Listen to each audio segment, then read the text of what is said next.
คุณพ่อคุณแม่คุณครูบาอาจารย์คุณศีลธรรมกรรมฐานจงมาปกห่มรักษาครูบาอาจารย์พระเจ้าพระสงฆ์ทุกรูปปกห่มรักษาบ่ออกไม่ออกศรัทธาท่านสาธุชนคนดีผู้สนใจใฝ่ในธรรมทุกท่านขอถวายความเคารพแสดงความนับถือพระมหาเถระพระเถรานุเถระ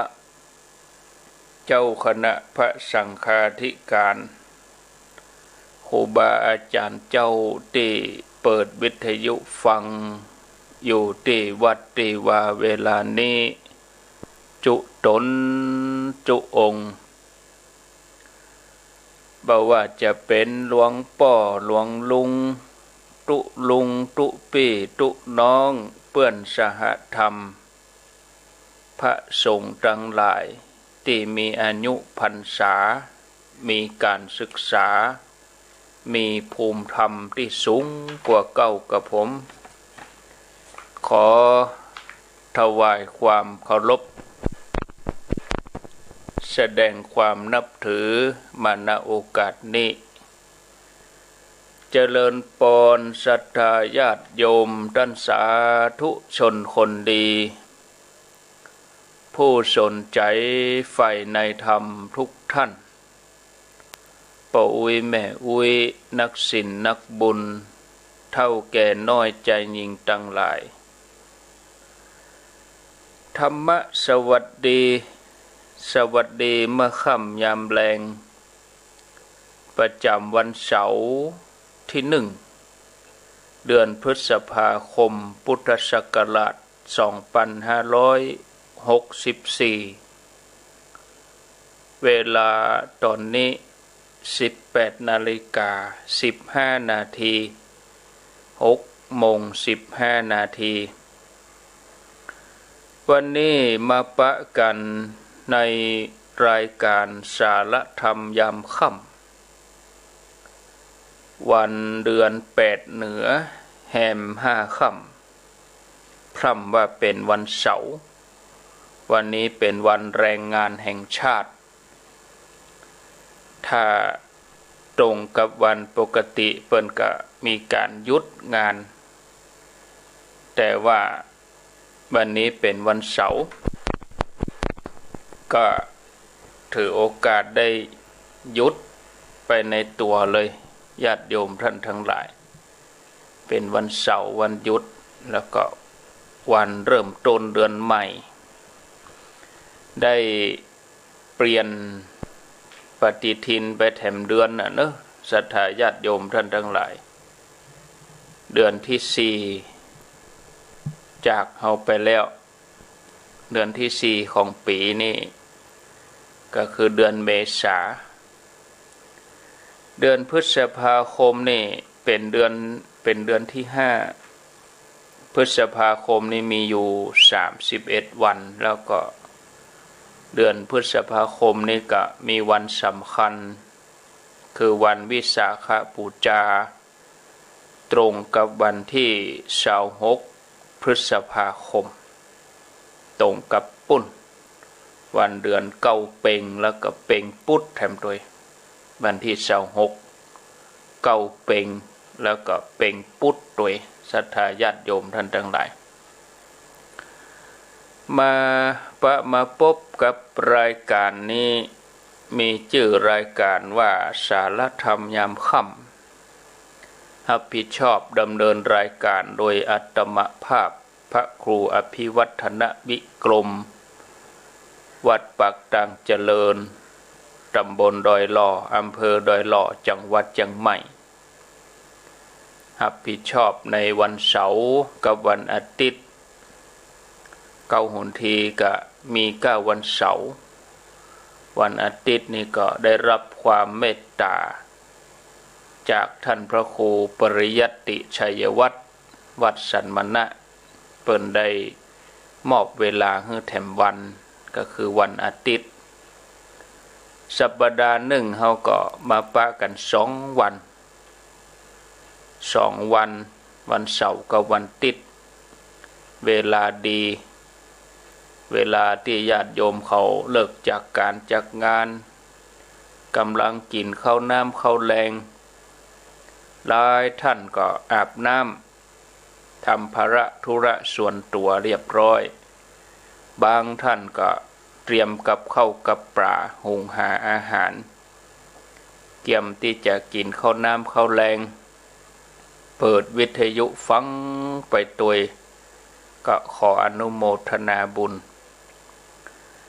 อนุโมทนากับสถานีวิทยุที่เปิ่นรับสัญญาณอยู่ณเวลานี้ FM 94.50 แม่ขจารโมเดิร์นเรดิโอ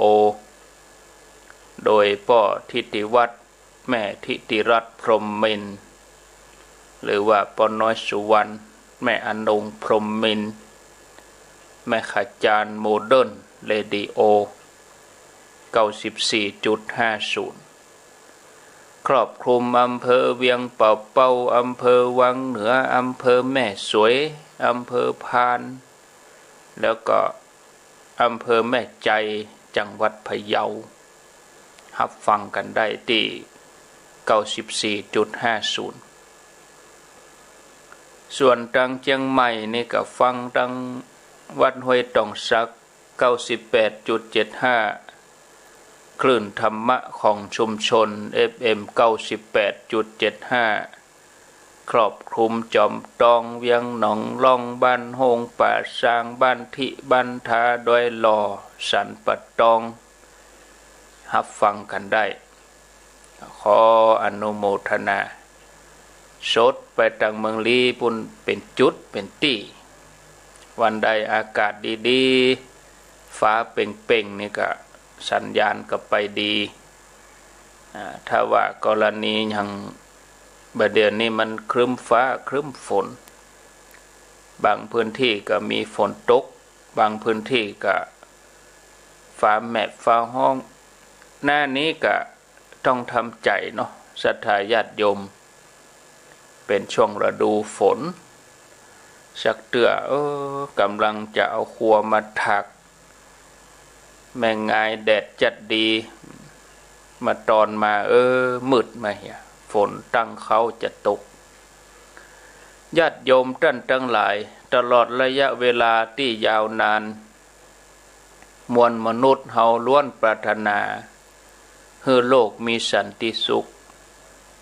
แต่บ่มีไผฮู้ว่าสันติสุขที่แท้จริงอยู่ที่ไหนจะเข้าถึงได้อย่างใดจนองค์พระสัมมาสัมพุทธเจ้าได้ค้นพบว่าการที่จะให้เกิดสันติสุขได้แท้จริงนั้นมนุษย์เฮาทุกคนจะต้องปฏิบัติให้เข้าถึงสันติสุขภายในคือการเข้าถึงพระรัตนตรัยมีจิตใจที่เต็มเปี่ยมไปด้วยทานศีลภาวนามีปัญญาหู้แจ้งอันเนี้ยศรัทธาญาติโยมเป็นแหล่งกำเนิดแห่งความสุขที่แท้จริงแล้วก็เป็นสิ่งที่มีอยู่ในตัวของมนุษย์เราทุกคนบอกว่าจะมีความแตกต่างกันในเรื่องเชื้อชาติศาสนาเผ่าพันธุ์ถ้าได้ลงมือปฏิบัติอย่างถูกต้องถูกวิธีก็สามารถเข้าถึงความสุขภายในได้การคบหาสมาคมกับบัณฑิตนักปราชญ์ถือว่าเป็นมงคลศรัทธาญาติโยมจะเป็นเหตุให้เราได้มีคุณงามความดีไปโดย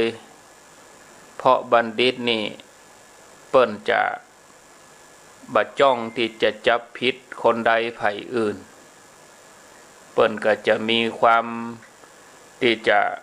มุ่งมั่นพัฒนาตนพัฒนาตัวเองศรัทธาญาติโยมท่านทั้งหลายเพิ่มพูนคุณงามความดีแสวงหาสิ่งที่ดีที่งามแล้วก็เอามาประพฤติปฏิบัติ สอนตัวเอง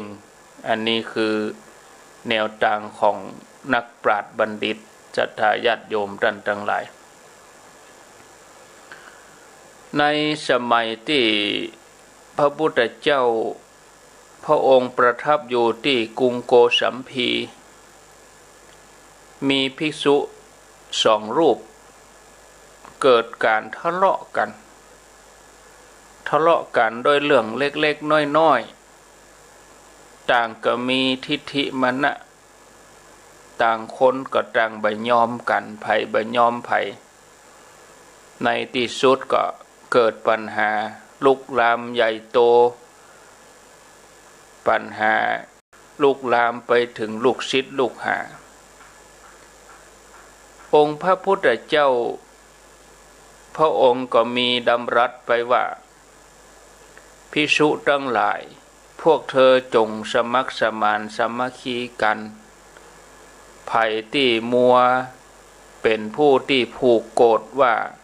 คนนั้นคนนี้ว่าเฮาคนนั้นคนนี้ด่าเฮาคนนี้บุบตีเฮาคนนั้นชนะคนนี้ชนะเนี่ยเวรของเขาย่อมบ่อาจสงบระงับลงได้แต่ไหนแต่ใดมาในโลกนี้เวรย่อมบ่ระงับด้วยการจองเวรแต่ย่อมระงับด้วยการบ่จองเวรแม้พุทธองค์จะตรัสสอนอย่างนี้ภิกษุก็ยังบ่ยอมเลิกทะเลาะกันพุทธองค์ก็เสด็จ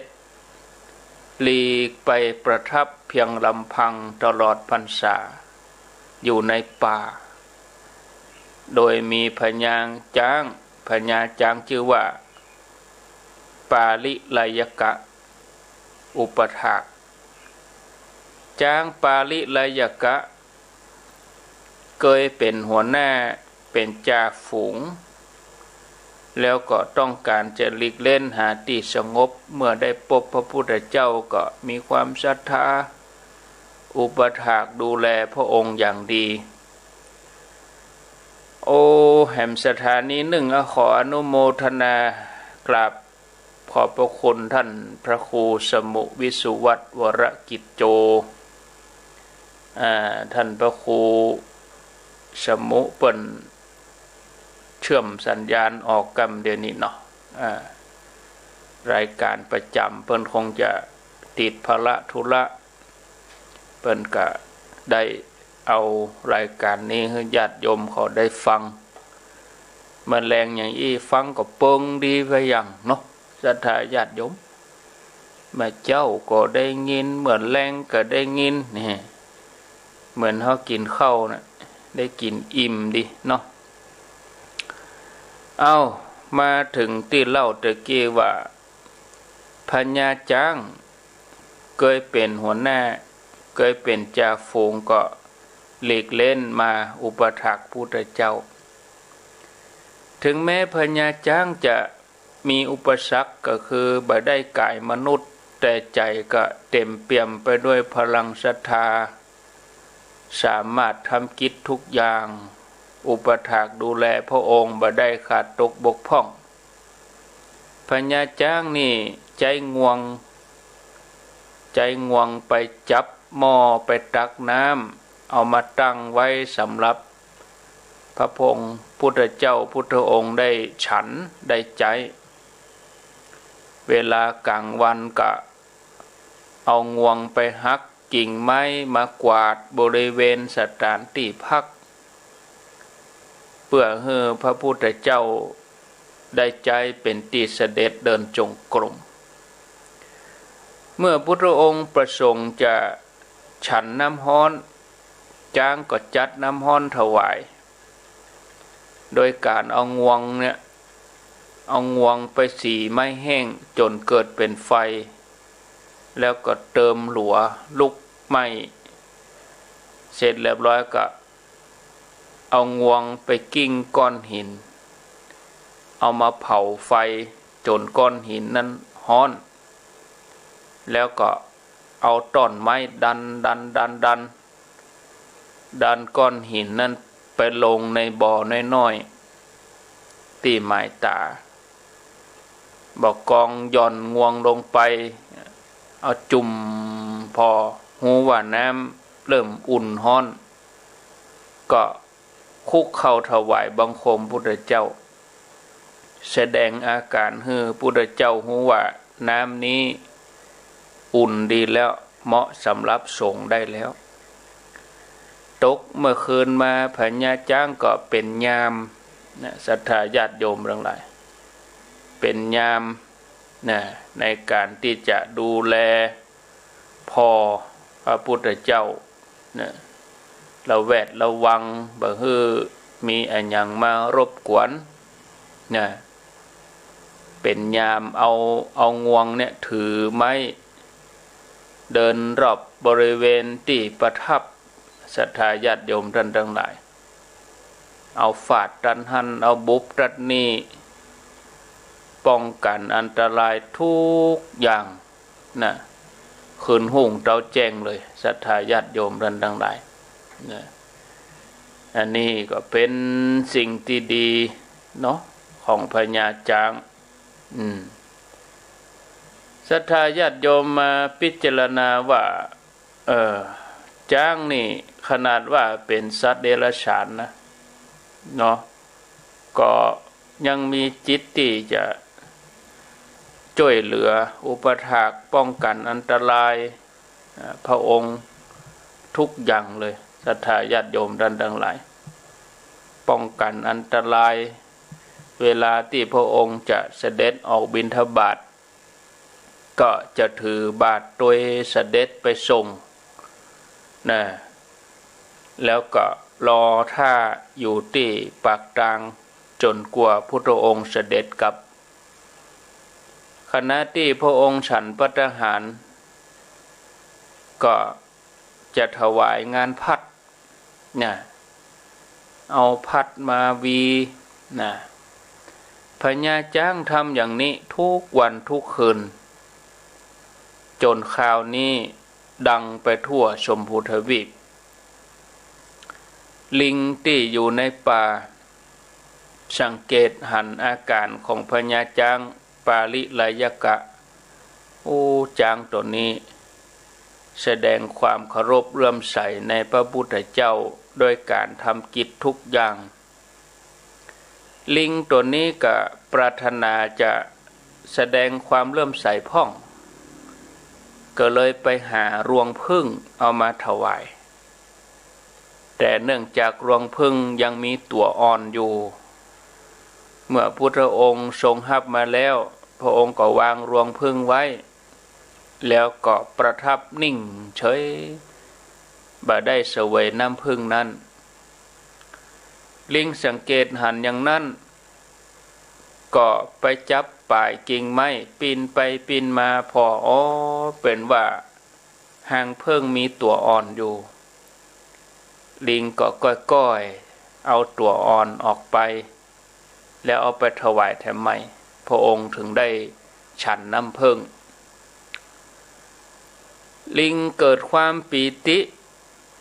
วิตเต้นนะพระพุทธเจ้าฉันสิ่งที่ตัวเองเอามาถวายลิงโลดกระโดดโลดเต้นขณะนั้นญาติโยมกิ่งไม้ที่ลิงกำลังห้อยโหนแล้วก็ตกลงมาลิงน้ำบัดตันได้ตั้งตัวลิงก็ตกลงมาโดนปลายไม้แหลมเสียบเข้าไปลิงก็ตายโดยจิตเลื่อมใสในพระพุทธเจ้าเมื่อลิงนี้ตายไปก็ไปเกิดในวิมานทองสูงถึง30 โยชน์อยู่ในสวรรค์จันทวดึงส์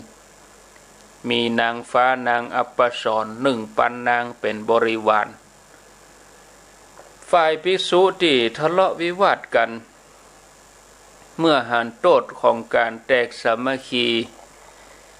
ก็เลยปิกมารักใคร่กลมเกลียวสามัคคีกันแล้วก็อ้อนวอนพระอานนท์ให้ไปนิมนต์พระเจ้าเสด็จกลับมาเมื่อออกพรรษาแล้วพระอานนท์ก็พาภิกษุ500 รูปเดินทางไปเข้าเฝ้าพระพุทธเจ้า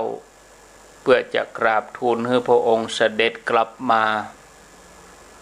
เหล่าภิกษุก็ถามว่าพระพุทธเจ้าข้าพระผู้มีพระภาคเจ้าเป็นกษัตริย์ผู้ละเอียดอ่อนพระองค์ประทับอยู่ในป่าเพียงพระองค์เดียวตลอดไตรมาสผู้ที่คอยดูแลอุปถากพระองค์นี้บ่มีเลยแต่ก็ดูเหมือนว่าพระองค์ทรงเกษมสำราญดีพระพุทธเจ้าข้าพระศาสดาพระองค์ก็ตรัสว่ากิจของเฮาทุกอย่างจางปริลยกะได้ทำให้อย่างดีจากนั้นพุทธองค์ก็สอนภิกษุต่อไปว่าถ้าหากได้สหายผู้มีปัญญาช่วยเหลือตัวเองมีคุณธรรมที่จะนำประโยชน์ให้สำเร็จก็ควรเที่ยวหาคบสหายนั้นซึ่งจะคอยป้องกันภัยแต่ถ้าบ่ได้สหายอย่างนั้นควรเที่ยวไปคนเดียวประเสริฐกว่าเพราะความเป็นมิตรสหายบ่มีในหมู่คนพาลจากนั้นพระองค์ก็ทรงแสดงธรรมเทศนาจนภิกษุถึงหมดได้บรรลุธรรมภายหลังได้เสด็จกลับเข้าเมืองสาวัตถีโดยมีจ้างที่จงรักภักดียืนทรงเสด็จอยู่ที่ชายป่าด้วยความอาลัยเมื่อลับสายตาพระองค์เสด็จไปบำเพ็ญบำนาญจ้างนี้ก็หัวใจแตกสลายตายด้วยความอาลัยแต่ด้วยความเริ่มใสที่พญาจ้างมีต่อพุทธเจ้าได้ไปเกิดเป็นเทวบุตรอยู่บนสวรรค์ชั้นดาวดึงส์ท่านผู้ฟังญาติโยมเรื่องราวที่นำมาเล่าให้ฟังนี้เราจะเห็นว่าการได้คบหาสมาคมกับนักปราชญ์บัณฑิต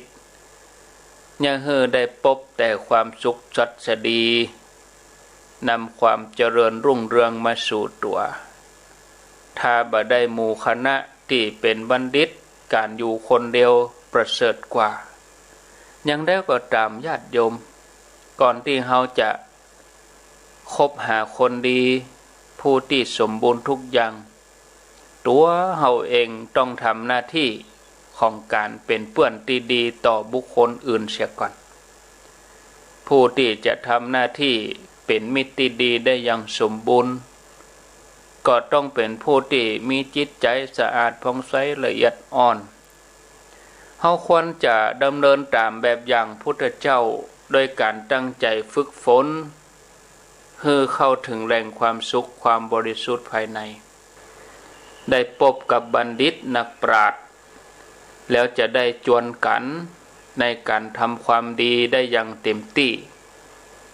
หน้าที่ของมิตรที่ดีนี่เป็นหน้าที่ที่หมู่เฮาทั้งหลายทุกคนทำได้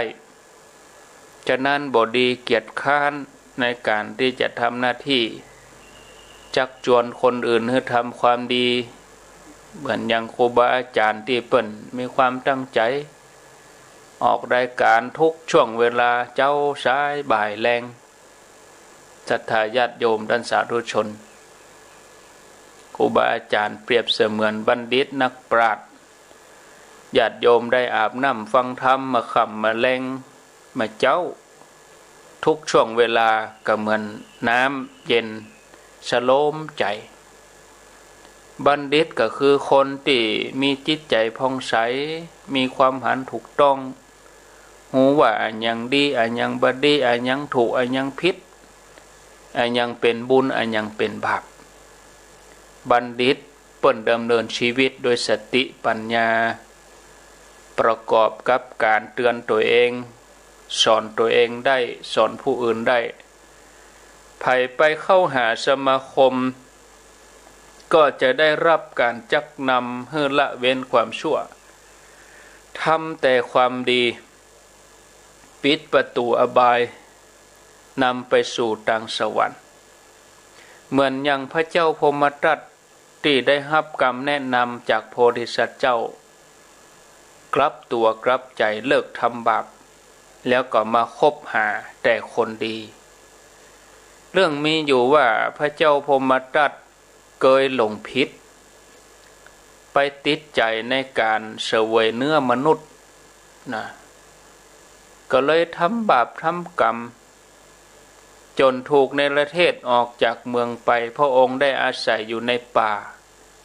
เปลี่ยนชื่อเป็นโจรในที่นี้มีชื่อว่าโจรโปลิสัตดักฆ่ามนุษย์ดักฆ่าคนที่ผ่านมาแล้วก็เอาจีนนั้นมากินกลายเป็นมนุษย์กินคนนะไอ้อย่างซีอุยนี่ก็เนาะเป็นที่โด่งดังลือกันทั่วชมพูทวีปวันหนึ่งท่านได้ยับพระราชาทั่วชมพูทวีปเพื่อปูจายันลูกเทวดาประจำต้นไทรยกเว้นพระเจ้าสุตตสมซึ่งเป็นโพธิสัตว์เพราะว่าพระองค์เคยแนะนำสั่งสอนในสมัยที่กำลังเฮียนด้วยกันฝ่ายลูกเทวดามีความกังวลใจมาปรารถนาจะให้ไผ่มาทำบาปใกล้ๆวิมานตัวเองลูกเทวดาก็เลยไปเข้าเฝ้าท้าวจตุมหาราชคือท้าวทั้งสี่แล้วก็ท้าวสกเทวราชคือพญาอินทร์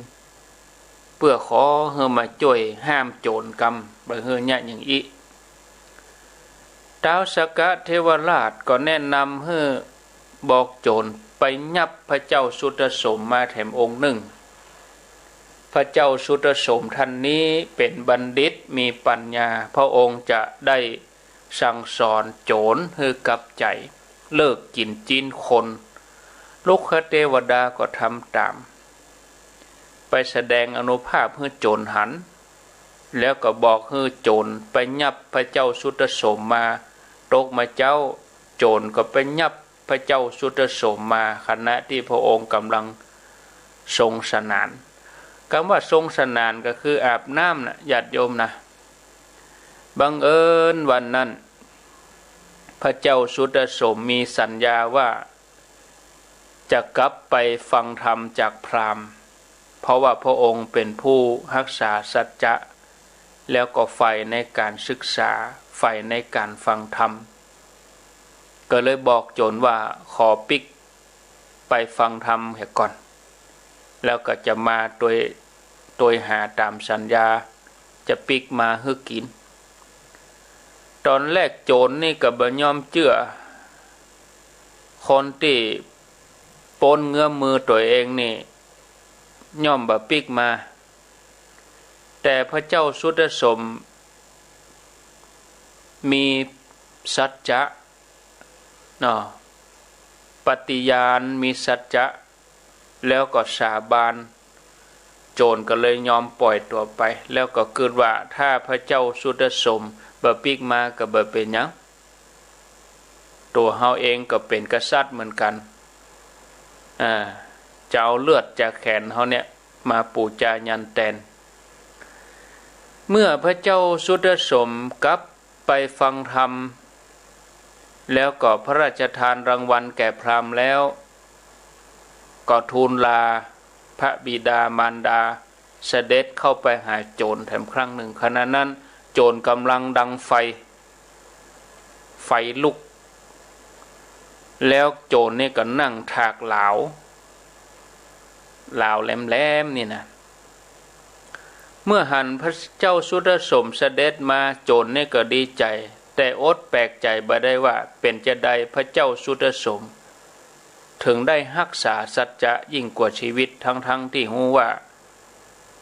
ตัวเฮานี่เป็นมนุษย์กินคนถ้าได้ปิกมาพระเจ้าสุตสมต้องตายแน่นอนโจรนี่ก็เลยถามว่าพระองค์หันอานิสงส์อะไรอย่างในสัจจะถึงยอมทิ้งปราสาทราชมณฑลทิ้งทุกอย่างแม้ชีวิตตัวเองพระเจ้าสุตสมแสดงถึงอานิสงส์ของสัจจะว่า สัจจะย่อมดีกว่ารถทั้งหลายที่มีอยู่ในแผ่นดินเพราะสมณพราหมณ์ที่ตั้งอยู่ในสัจจะย่อมข้ามพ้นฝั่งแห่งความเกิดและความตายได้โจรนี่ก็พอหน้าพระเจ้าสุดสมจ้องดูพระพักตร์อันเบิกบานแล้วก็ดูกิริยาท่าทางดุจราชสีห์ของพระเจ้าสุดสมและโจรนี่ก็ถามว่าพระองค์บอกกลัวตายกะพระเจ้าสุดสมก็ตอบว่าพระองค์ได้ทำความดีทุกอย่างไว้เต็มที่ดีแล้ว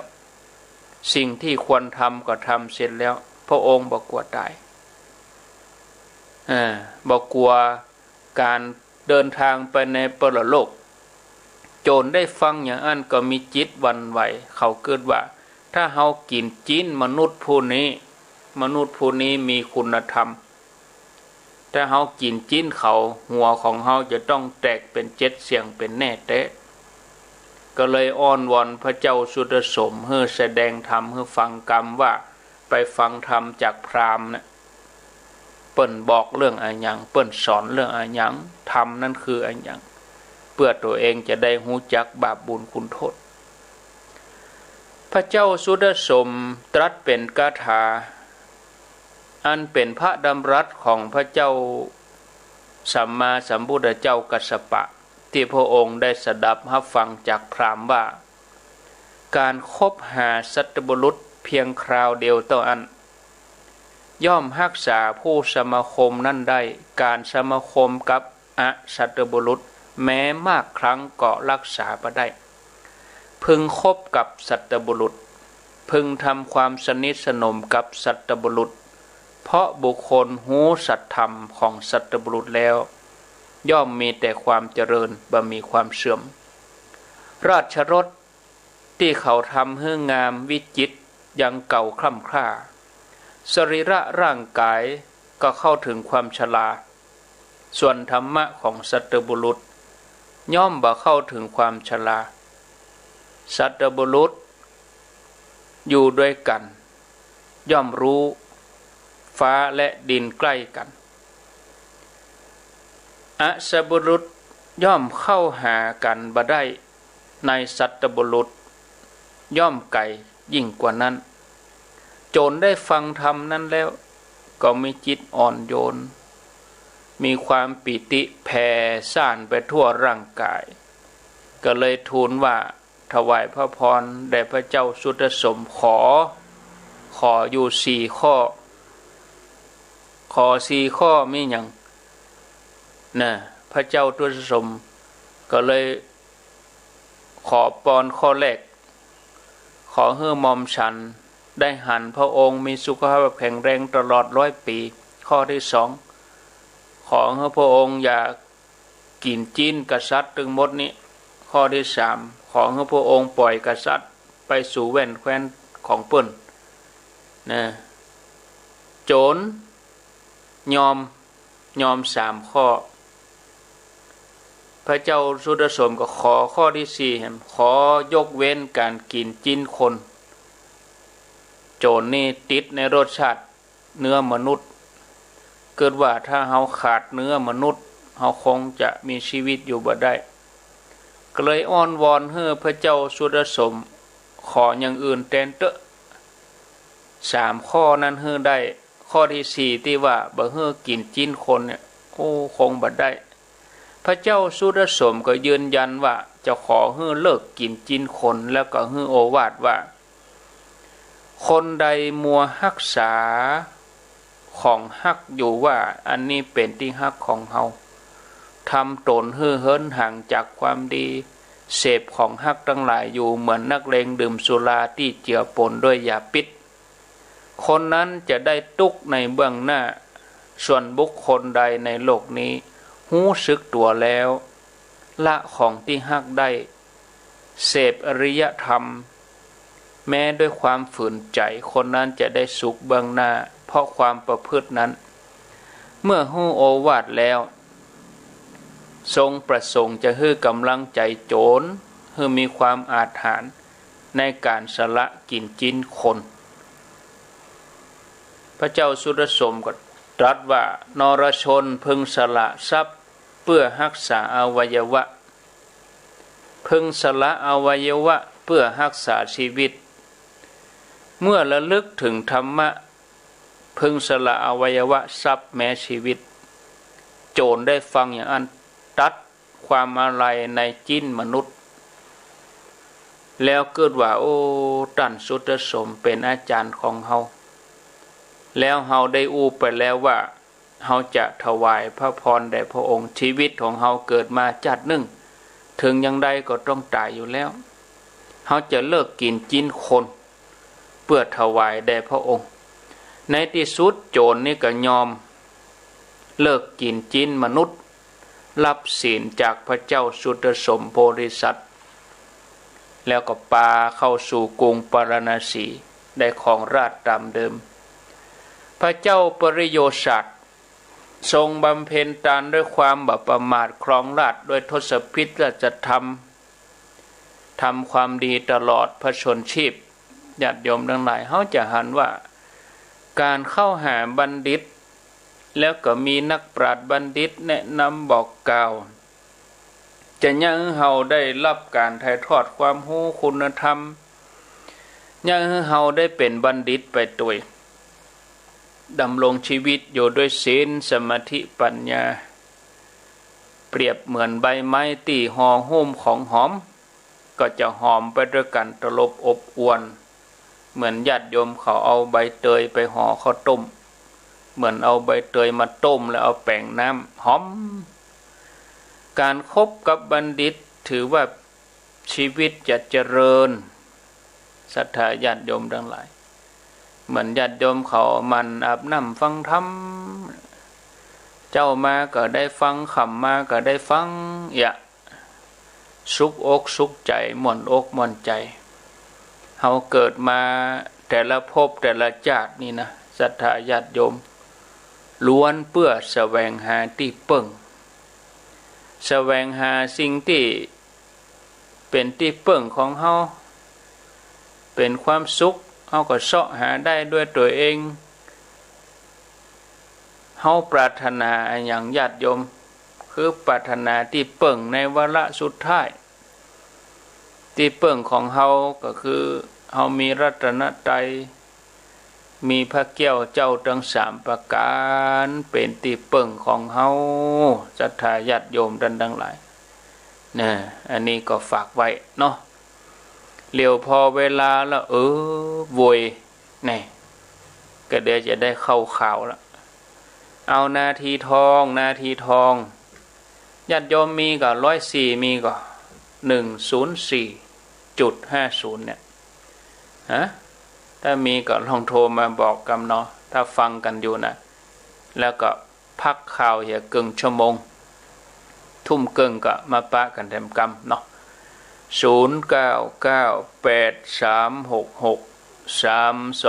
เอา94.5ก็ได้ก็ว่าฟังที่ห้วยตองสัก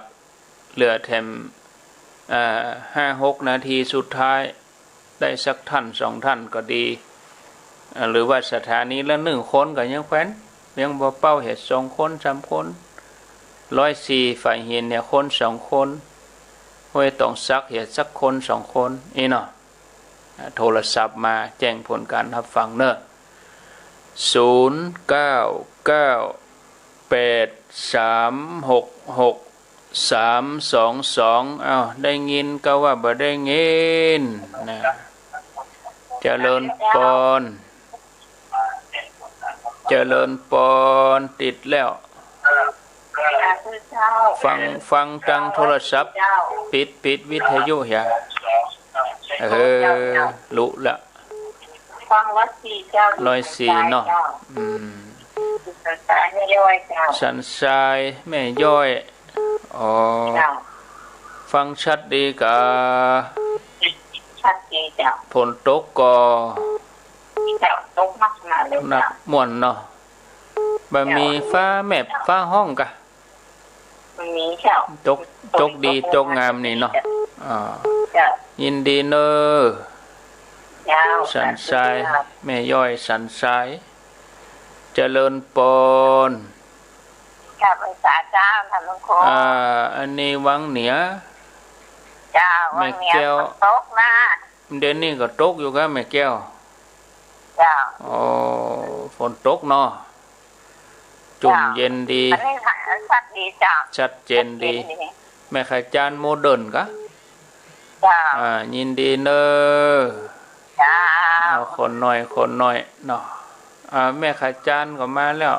สันสายเจริญปน ไปสาเจ้าเมืองพานเจ้า เมืองพานบ้านสันบะเมาอำเภอพาน เจ้า ฝนตกก่อจังเมืองพานแม่ใส่บัว ตกน้อยเดียวเจ้า เฮ็ดทอบออกแล้วก็ เจ้า มาออกเด้อ เจ้า อดเอาเดี๋ยวก็ตกเดี๋ยวก็มาเนาะเดี๋ยวไปฟังกันตอน2เนอะแม่ใส่บัวเนอะ เจ้าไปสา อยู่ดี เจ้า มีสุขเมืองพานก็มาละจากสันทรายไปแอววังเหนือจากวังเหนือไปแอวเมืองพานจากเมืองพานจะไปตังใดพดไปเมืองแปะ วัดจังเรียงยังเจ้าวัดจังใหม่เจ้า เดี๋ยวมาพดไปเมืองแปะ จังใหม่นี่เจ้าก กัน เจ้า โอ้ ตึงฝนตึงลมน่ะ เดี๋ยว เอา นี้ ไฟฟ้าประโคน หยุดแล้วก็ เจ้ารู้จักในยุทธแล้ว โอ้เสาไฟ เสาไฟ ก้น ฟ้า4-5 ต้นก่อนน่ะ ก้นที่ไหนแม่ ทั้งหลายบ้านนี่ โอ้ ที่ตาเจาะวัดสิงห์เมืองปุ้น ในเวียงนั่นน่ะ เจ้า โอ้ โลกไม่สะอาดแล้ว ดีสถานีมันเป็นยังเนาะ ต้องมาเป็นอย่างเจ้า เดี๋ยวนี้เย็นแล้วก็สงบแล้วก็ เจ้าเดี๋ยวนี้เงียบแล้วเจ้า โหได้กันคนกำวันก่อนก็ได้รอเย็นละอีเนาะ มีฟัง104มันจะได้ปัดไปปัดโลกปัดภัยไปเนาะ สาธุควันก็หายแล้วเนาะ PM 2.5 เจริญปน เจ้า โทรจากที่ไหน เจ้า ฮะ ศพเตี้ย ศพเตี้ยโดจากเชียงใหม่ในเวียงสดมาใต้เพก่อนสดมาศพเตี้ยเพนี่ ฝนตกวะ ไม่มีเลย มันตกพอดีเจ้า แดดแช่แล่มีฝนสักเม็ดแม่ศพเตี้ยบนตกอ่ะ เจ้า ข้ามยังแต่มันหยอดขั้นหยอดนี่แหละ น่ะว่ะ เว้นไปเว้น เนี่ มาย เพิ่นจกเบอร์ได้เนาะ ไม่ยากเลยจ้า ยินดีเนอะ เจ้า โอ้แม่นหนาล่อแม่นแรงอีเจริญปน ครับกำลังฟังอยู่เนอะครับเนอะ พอหลวงน้อยกะ ครับ สังโยชน์เอาวันผูกเนาะ ครับครับ วัน ครับ ผูกจะอธิบายให้เนอะ ครับวันศุก สั่ง ร์เอา หยุด เอาตอนหลังในวันที่นะ ตอนหลังเบิ้นหน่อยกะ ครับเพราะว่ามันนั่นเขาเจ้าเนี่ยกำลังกินข้าวอยู่ แล้วก็ขึ้นมาคนบ่เอาวิทยุมันจะลง ตกลงเอาตอน2ได้กะโมทนา ครับครับขอบคุณครับ ปอหลวงน้อย อยู่เวียงป่าเป้าแม่ขจันเจริญปน ไปฝากเจ้าตัวลง โทษจากดังใด แม่ริมเจ้า แม่ลิมได้ยินชัดก่อได้ยินทีก่อ เจ้าฝนกำลังตกเจ้าตัวลง เดี๋ยวนี้นะโอ้ เจ้า ฝ้าแมบฝ้าห้องมีกะ ริมใต้แม่ริมเจ้า ฝ้าห้องบ่ห้องกะ วันนี้เจ้า ฝ นี่ น ก็ ตกได้โอ้จุ่มเย็นดีเนาะฟังแต่เจ้าแล้วกะตั้ง6 โมงแล้วกะ เจ้าฟังแม่กับเจ้าละเจ้า เดี๋ยวก็ฟังตอน2แหมกำ1เนอะ เจ้า อยู่ดีมีสุข เจ้าไปฝากเจ้า แม่ลิมจบที่แม่ลิมบุญมายุนอินดูเนาะอินดูเปิ้นเจริญปน ไปฝากเจ้า โอ้อันนี้คนไก่กะ คนไก่ พี่น้องบ้านไก่ คนบ้านไก่คนนอกวันจ้ะ บะหมี่แดดเช่เล่ บ้านแม่โตกวย โอ้ไปหยอดลงปูนมันข้ามไปอย่างนี้มันข้ามมันก็มากับลูกทั้งนั้นนะแม่นะก็ตรงนี่ลายนี่มันได้ด้วยรอเนี่ย หลังม่อนเนี่ย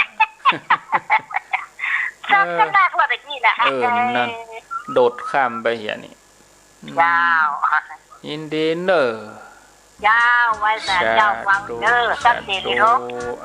ชัดเจนว่ะเว้ยอินดูก่อนเนาะเอาไว้ตอน2ช่วงแรกเอาไว้เตอีก่อนฟังข่าวอย่าเกินชั่วโมงเนอะโยมเนอะเดี๋ยวไปฟังกันตอน2ต่อไปอายุวันโนสุขังพลัง